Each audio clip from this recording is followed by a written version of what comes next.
जी friends, आज की video में जानेंगे हम देखिए सीनियर एडवोकेट इन इंडिया के बारे में। तो एज पर हमारे एजेंसी पर्सपेक्टिव से इम्पोर्टेंट है फ्रेंड्स। इसको एज पर जनरल पर्सपेक्टिव से भी, जनरल नॉलेज के हिसाब से भी हमको जानना जरूरी है।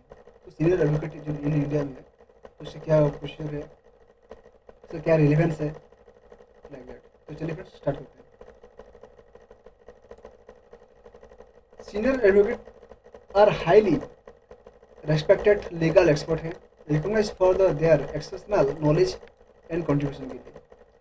ये government by the section 16 of the advocate act जो हुआ था 1961 का है, आपको याद रखना है। The designation is based slowly on, किसके रहता है, ऑन मेरिट में रहता है, नॉट ऑफ सीनियरिटी और influence.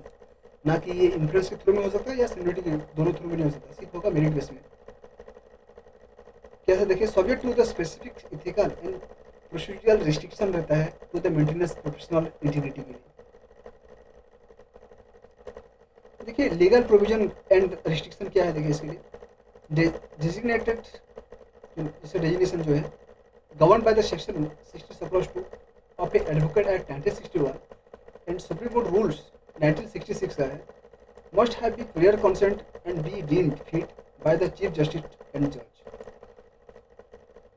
Can not feel and pleading and take breath, नहीं ले सकता डायरेक्टली, और appear without the junior counsel हिसाब से।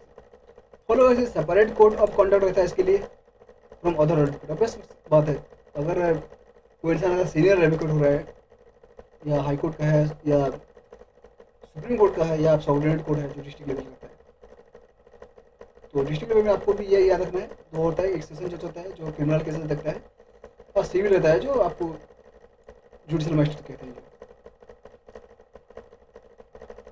तो इसका भी ऑब्वियस की बात है, इसका कोड ऑफ कंडक्ट जो भी है, जो काम करने का तरीका रहता है, अलग ही रहेगा, क्योंकि जो जूनियर एडवोकेट रहते हैं उनसे, क्योंकि सीनियर लेवल में है ना, इसलिए।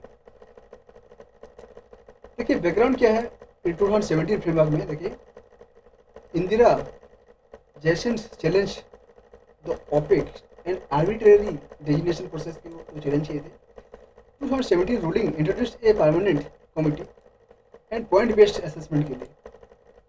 एवोल्यूशन इंक्लूड देखिए ईयर ऑफ प्रैक्टिस होना चाहिए उनका, judgment and publications and interview भी होना चाहिए बोल के, aiming to the being transparency लाना है एंड ऑब्जेक्टिव, जिस जो भी ऑब्जेक्टिविटी है इनका इन डेजिग्नेशन में,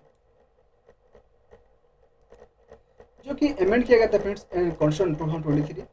supreme court revised in 2017 system in response to concern the over subjectivity.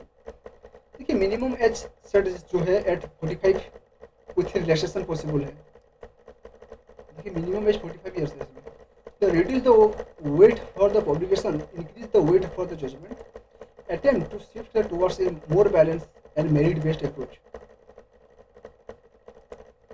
देखिए 2024 का जो है पॉइंट बेस्ड सिस्टम एबोलिश किया है। देखिए supreme court एबोलिश्ड in the 2017 point based system, जो 2024 में इसको एबोलिश किया है, किस लिए? देखिए full court of supreme court और high court to decide the legislation, not a scoring model.